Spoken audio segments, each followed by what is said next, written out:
Halo semuanya, kembali lagi di channel saya, Arjun Sumarlan. Oke, sebelumnya kita sudah membahas tentang this, konsep this pada JavaScript, yang dimana this akan merefer objek di dalam scope-nya apa gitu ya.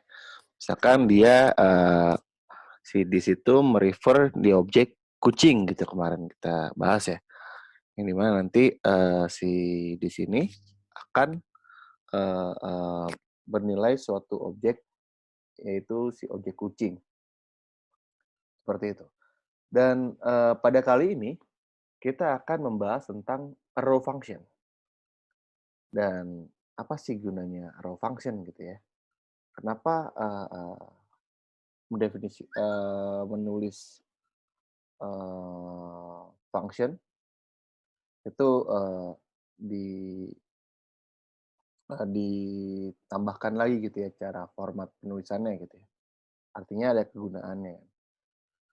Oke, pertama kita coba lihat dulu nih, penulisan function itu seperti apa aja gitu ya. Yang pertama, kita bisa menuliskan function itu seperti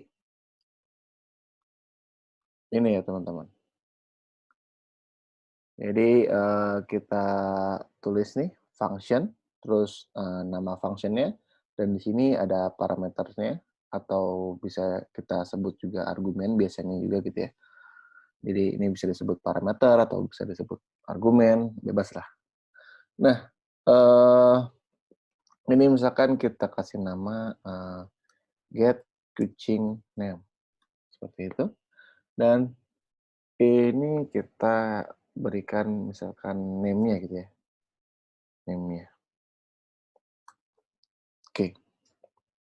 Dan dia bisa mereturn sesuatu gitu ya, ataupun tidak mereturn sesuatu gitu ya. Jadi terserah mau seperti apa gitu, apakah dia mereturn sesuatu atau dia hanya sekedar ya menjalankan suatu code aja gitu di dalamnya gitu ya. Suatu teman-teman mengkode di dalamnya apapun gitu ya. Nah, kalau mereturn sesuatu artinya setelah dipanggil gitu ya. Nah, ini hasil return-nya bisa ditampung ke dalam suatu variabel. Misalkan contoh return that misalkan kita olah gitu ya dari si name-nya. Kemarin kita udah belajar juga ya caranya, bagaimana caranya membuat si variabel itu ada di dalam satu string gitu ya, biar biar lebih clean kita mengcodingnya gitu. Misalkan tulis namanya, misalkan kita tambahkan aja seperti ini gitu ya. Ini kita asal aja lah gitu ya. Kita hanya ingin melihat bagaimana ya bisa gitu ya, suatu nilai return-nya itu kita tampung dalam satu variabel. Misalkan kita pakai variabel const, entah itu pakai deklarasinya dengan pakai let, bebas ya. Misalkan kita pakai let dulu deh. Kita tampung misalkan kucing name gitu ya, kucing name. Terus ini get kucing name, misalkan Bejo gitu ya. Kucingnya namanya Bejo misalkan. Terus kita konsol si kucing name ini. Kita lihat kucing is not defined. Oh, oke, itu mungkin karena ya di materi sebelumnya kita save lagi. Oke, nah kita lihat. Di sini kita lihat ada Bejo Anggora. Itu artinya hasil return-nya bisa ditampung ke dalam suatu variabel, dan ketika variabelnya di konsol dan ternyata benar gitu ya, value-nya sudah tertampung di sana gitu. Jadi function itu bisa mereturn sesuatu ataupun ya kita langsung aja konsol di sini gitu ya. Biar cuma dipanggil dan kita nggak usah menjalankan code-nya di luar gitu. Langsung seperti itu juga bisa gitu ya. Kita jangan lupa panggil gitu si function-nya. Misalkan Johnson gitu ya. Seperti ini. Kita lihat Johnson's Anggora gitu. Oke, seperti itu ya. Itu cara pertama kita menulis function gitu ya. Nah, ada cara kedua gitu ya menulis function dengan cara kita deklarasikan suatu variabel gitu. Nah, karena function ini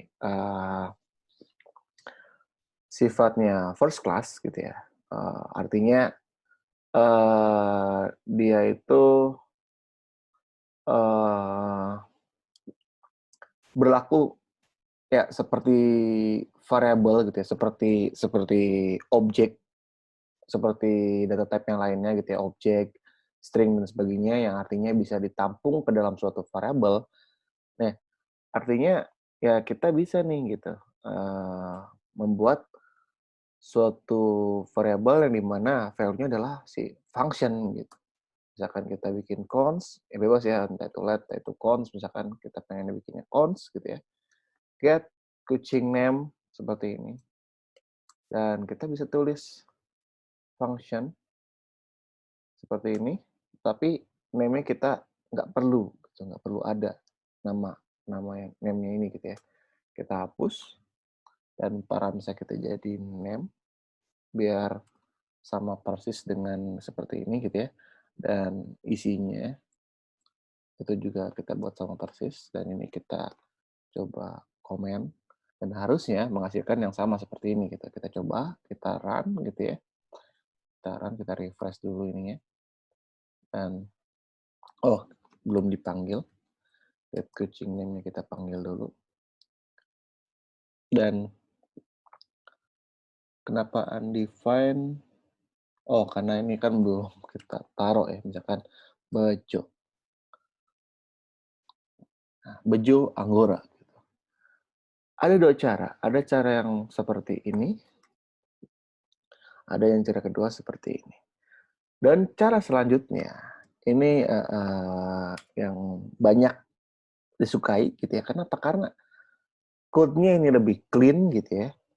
Code-nya ini lebih clean, artinya lebih rapih gitu ya. Lebih apik dan mudah dibaca gitu ya. Kalau ini kan 3 line gitu. Sebenarnya ini bisa gitu dijadikan satu line gitu ya. Tapi kan agak berantakan gitu ya kalau misalkan kita lihat ya. Seperti ini kan. Ini agak agak agak nggak apik lah gitu, nggak enak dilihat gitu.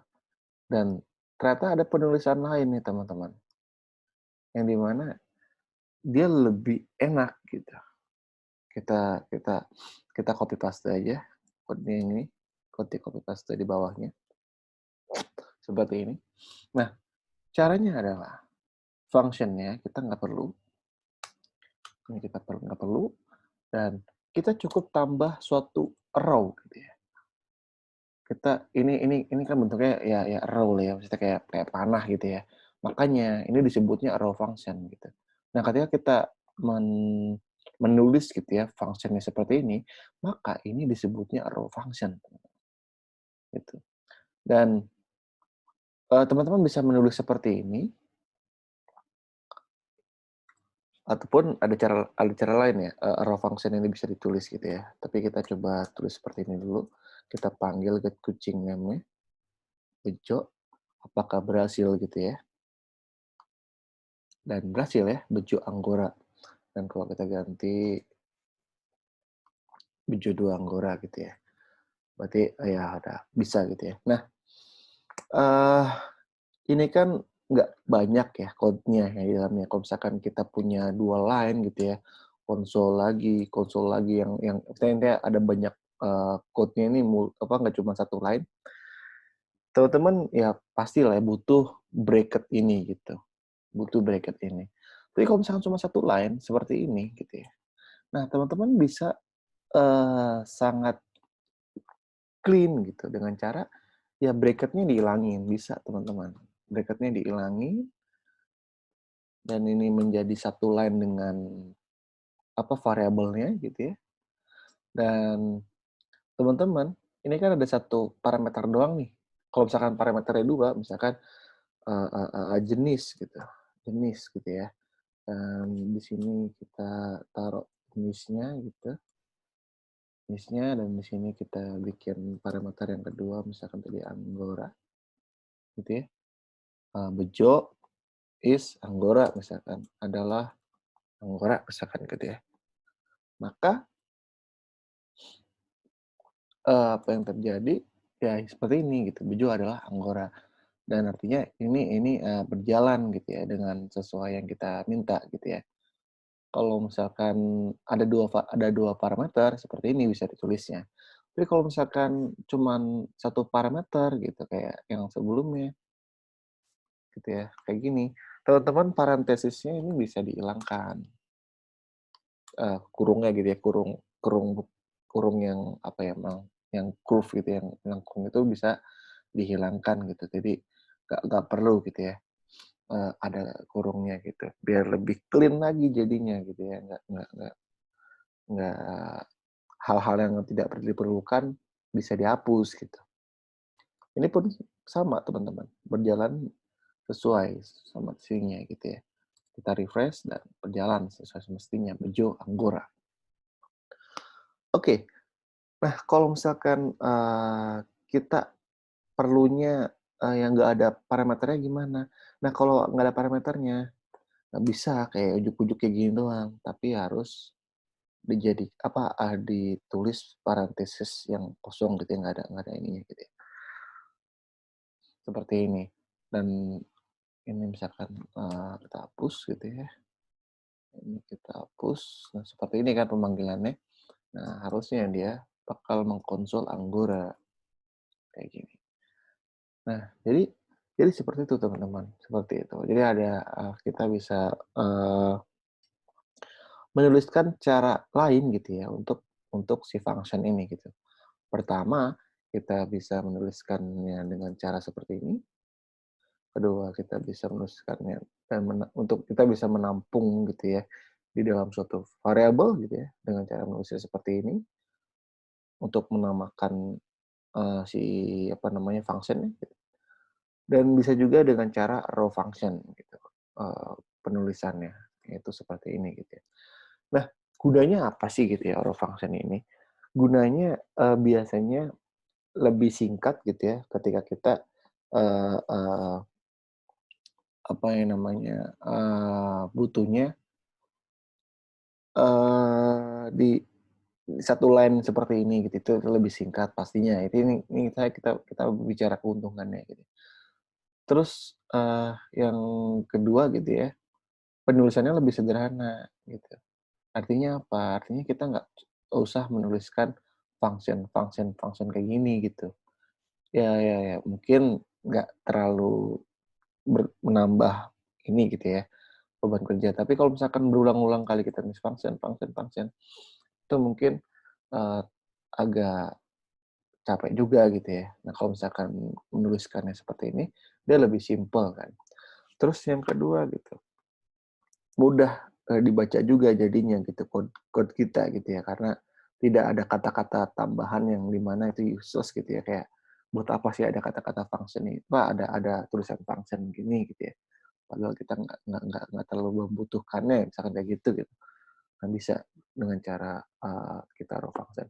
Tapi ingat juga ya teman-teman, ini, raw function, dia punya perilaku yang, beda dengan kita menulis function seperti ini gitu ya. Dia punya perilaku yang berbeda. Nanti kita bahas ketika kita menyinggung this ya. Saya pengen bahas dulu tadi kegunaannya yaitu, contoh misalkan gitu ya, ketika kita memakai function itu sebagai callback gitu ya. Ini jangan dipusingkan dulu callback itu apa ya. Ini terima aja dulu kita. Untuk callback sendiri teman-teman juga bisa sekalian baca-baca juga gitu ya di internet gitu, di apapun source-nya gitu ya, googling aja. Nah, misalkan kita bikin callback gitu ya, bukan callback, kita pakai gitu ya si raw function itu di callback gitu ya. Mungkin kita pakai aja nih function yang udah tersedia di JavaScript-nya gitu ya. Itu ada banyak kan. Contoh misalkan set timeout, set interval. Itu function yang udah built-in gitu ya. Misalkan interval gitu ya. Interval ini sama dengan set interval, atau yang itu nggak perlu ini juga nggak apa-apa lah. Nah, set interval. Nah, set interval ini dia ada tiga gitu ya, tiga argumen bahkan ya. Tiga argumen, yang pertama handler gitu. Terus yang selanjutnya adalah set timeout gitu ya. Timeoutnya berapa gitu ya. Terus selanjutnya argumen gitu, argumen. Nah, ini argumen bersifat ini ya, optional juga gitu ya. Dan dia akan mereturn suatu number katanya. Nah, oke, ini kita ambil aja handler ya. Nah, handler di sini sebenarnya apa sih gitu. Nah, dia itu adalah suatu fungsi teman-teman. Jadi fungsi ini seperti variabel ya, yang saya pernah bilang gitu ya. Jadi dia bisa ditampung di variabel nih. Contohnya di sini nih. Kita bisa tampung fungsi ini di dalam get kucing name. Nah, kalau misalkan dia bisa ditampung di variabel, artinya dia juga bisa dipakai sebagai argumen gitu, sebagai parameter di function gitu, di suatu fungsi yang lain gitu ya. Nah, artinya nih handler ini seperti ini gitu nih. Kita function dan kita nggak butuh name-nya, dan kita nggak butuh params-nya, dan kita bisa konsol gitu ya, log hi gitu ya. Nah, kita butuh argumen yang lainnya itu adalah timeout. Timeout itu adalah berapa nih, kita kan set interval itu artinya dia bakal mengulang terus nih, mengulang setiap timeout-nya berapa. Misalkan 1000. Nah, 1000 ini adalah dalam satuan milisekund, berarti artinya 1 detik ya. 1000 milisekund kan ada 1 detik. Artinya set interval ini bakal mengulang-ulang code yang di dalam sini gitu ya, di function ini selama berulang-ulang kali setiap 1 detik gitu. Seperti ini. Nah, penulisannya bisa seperti ini teman-teman. Function gitu ya. Terus code-nya apa di dalamnya adalah hi gitu ya.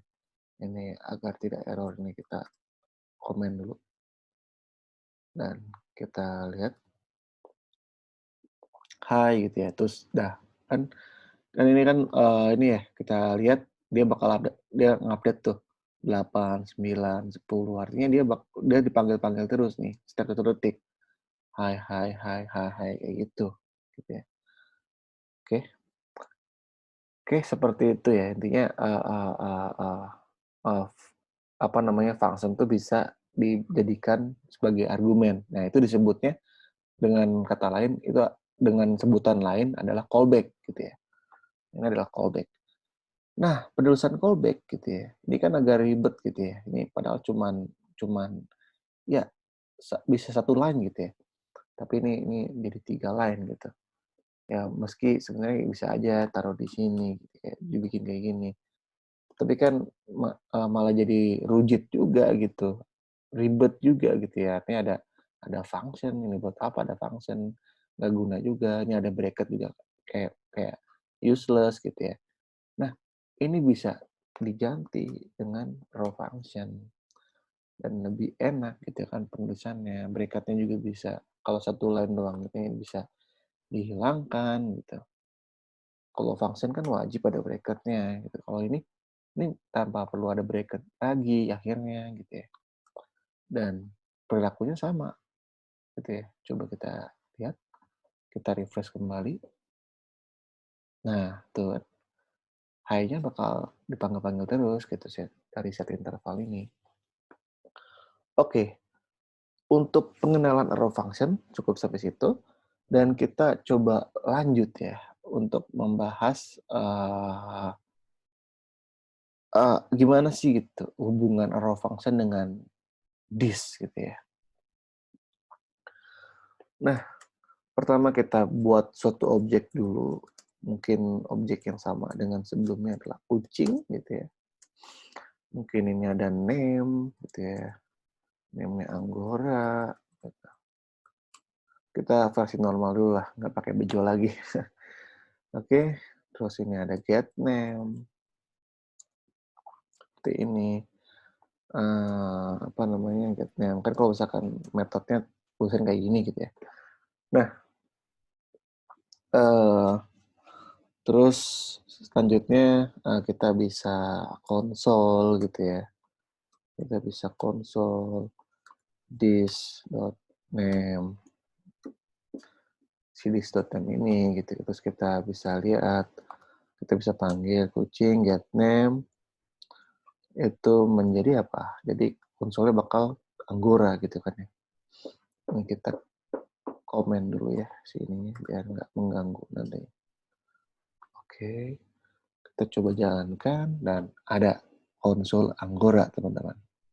Oke. Nah, oke seperti itu. Dan kalau misalkan kita tulis misalkan set timeout. Nah, kalau set timeout itu dia beda dengan set interval. Kalau set timeout dia bakal nunggu gitu. Dia bakal nunggu dulu. Misalkan timeoutnya di-define jadi 5.000. Berarti kan dia nunggu sebanyak 5 detik. Karena 5.000 itu kan satuan milisekund. Kalau jadi detik adalah 5 detik. Dia nunggu sampai 5 detik, baru nih si callback-nya bakal dipanggil gitu. Callback yang di sini ya, yang kita tadi apa namanya bahas gitu ya. Misalkan gitu ya, si callback-nya ini kita tulis sebagai function dulu gitu ya. Sebagai function kayak gini dulu. Kenapa sih nggak langsung ya? Coba kita pengen tahu aja gitu ya. Kita coba-coba. Nah, yang namanya belajar tuh harus coba-coba gitu ya. Misalkan 2 detik aja biar nggak lama deh gitu ya. Set timeout dan dia bakal nge-konsul apakah konsolnya yang jalan gitu ya. Nah, dia bakal nol. Kenapa? Coba kita this-nya juga kita misalkan kita tambah ini. Apakah this-nya ini akan merefer kucing gitu?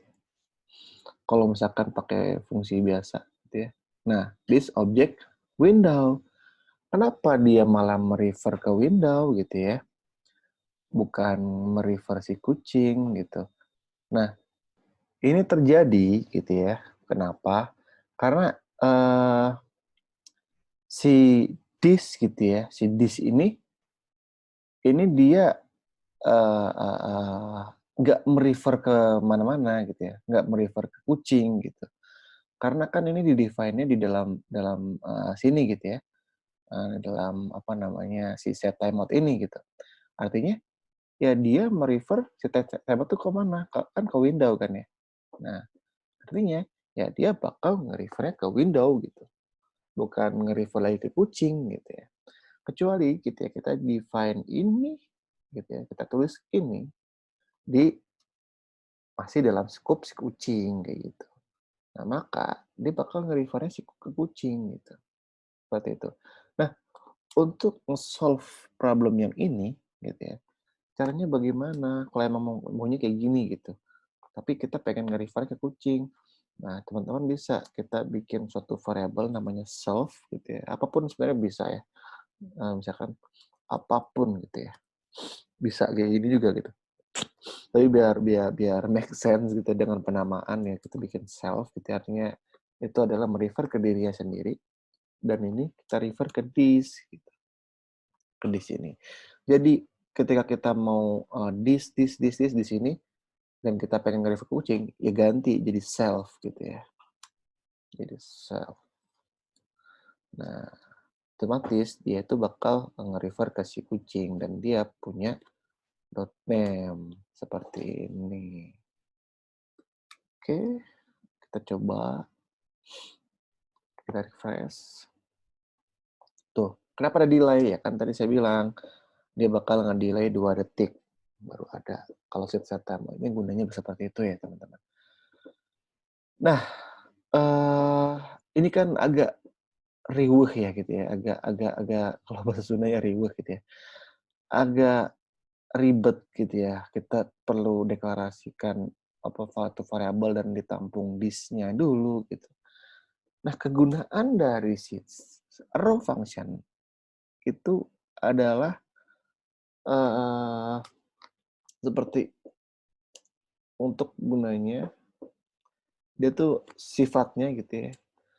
Dia tuh akan merefer disk ini ke parent-nya gitu, ke parent-nya lagi gitu. Kan September kan didefinisikan di dalam kucing, ya kan ya. Maksudnya dipanggilnya di dalam kucing gitu ya. Nah, kalau misalkan si disk ini nantinya kayak gimana?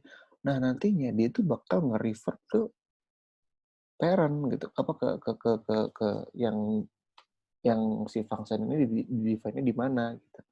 Si September ini di-define-nya di mana? Nah, di kucing. Oh, berarti ya udah dia bakal nge-refer ke si kucing gitu. Gitu ya, teman-teman ya. Dia bakal nge-refer ke si kucing. Kalau misalkan teman-teman udah belajar kelas gitu ya. Kalau sebelum-sebelumnya udah belajar kelas, kalau misalkan kita tulis September ini di dalam suatu metode itu di dalam kelas gitu ya.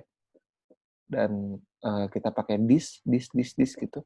Nah, di sini bakal nge-refer ke suatu ke objek apa sih objek kelasnya gitu ya. Misalkan kelasnya dia punya metode lain dan kita bisa lihat this dot metode yang kita inginkan gitu ya. Tapi intinya ini seperti itu gitu ya. Intinya si arrow function ini dia punya dua sifat berarti. Yang pertama bukan dua sifat, keuntungan gitu ya.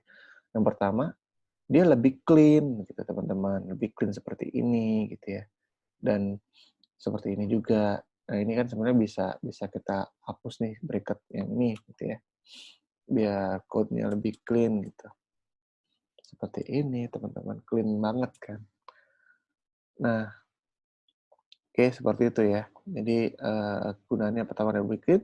Terus yang kedua gitu ya, kegunaannya kita untuk kasus yang tadi kita nggak perlu mendeklarasikan suatu variable self dulu gitu ya, yang dimana itu menampung disk gitu untuk dipanggil di callback gitu ya, di callback gitu. Nah, artinya kita nggak perlu seperti itu lagi. Nah, kalau misalkan arrow function itu ya kita nggak perlu mendeklarasikan variable self tadi gitu ya. Dia langsung pakai this di sini bakal nge-refer ke si kucing gitu, teman-teman. Oke, mudah kan ya dan sangat guna banget gitu ya arrow function ini gitu ya. Oke, teman-teman, mungkin cukup sampai situ ya pembahasan tentang arrow function dan sedikit tentang menyinggung this gitu di materi sebelumnya. Oke, thank you semuanya sudah menonton video saya dan sudah ya mengikuti gitu ya series yang saya buat ini. Semoga bermanfaat dan semoga menambah gitu ya, menambah knowledge teman-teman untuk JavaScript sendiri. Oke, thank you. Jangan lupa share dan like kalau misalkan teman-teman suka video ini. Dan juga jangan lupa subscribe untuk mendapatkan notifikasi gitu ya, apa video-video selanjutnya gitu ya. Dan otomatis pencet tombol loncengnya juga gitu biar ada notifnya muncul. Oke, thank you, bye all.